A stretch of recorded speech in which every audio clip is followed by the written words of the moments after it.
Good morning. Lavanya Thodupunuri my channel. దోసకాయ శనగపిండితో బాడా చేస్తున్నాను చూడండి. ఇక ఫస్ట్ బౌల్ పెట్టేసుకొని ఆయిల్ పోసుకొని ఇగో శనగపిండి వేయించుకోవాలండి. ఒక 3 స్పూన్స్, ఒక దోసకాయకి ఒక 3-4 స్పూన్స్ వేసుకొని ఇలా డ్రై రోస్ట్ చేసుకోవాలండి. ఇక ఇలా రోస్ట్ చేసుకోవాలండి. ఇది ఒక బౌల్లోకి తీసేసుకొని మళ్ళీ చూపిస్తా. కొంచెం ఆయిల్ వేసుకోవాలండి.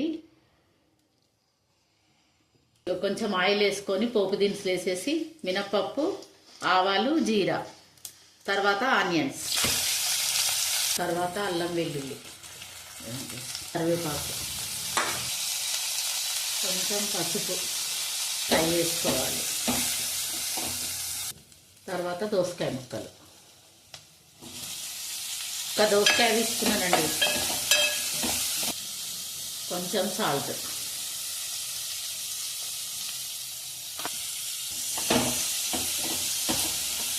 ముక్కలు ఉడికేంత వరకు మూత పెట్టేస్తాం. కొంచెం కారం అండి.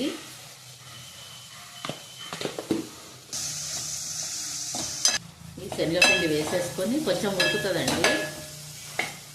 ముక్క ఉడికినాక ఈ పిండి వేసేసుకోవాలి.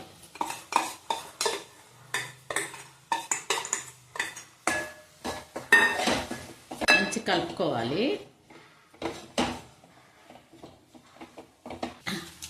కొంచెం ఉల్లాకి వేసుకోండి, కొంచెం కొత్తిమీర, ఒక్కటే డ్రాపు వాటర్. ఇది కొంచెం ఫ్రై అవ్వాలండి. రెడీ అండి. దోసకాయ ఇష్టపడని వారికి ఇలా చేసి పెట్టండి, చేసుకోండి, తినండి, లైక్ చేయండి, కామెంట్ చేయండి, సబ్స్క్రైబ్ చేసుకోండి. Bye bye.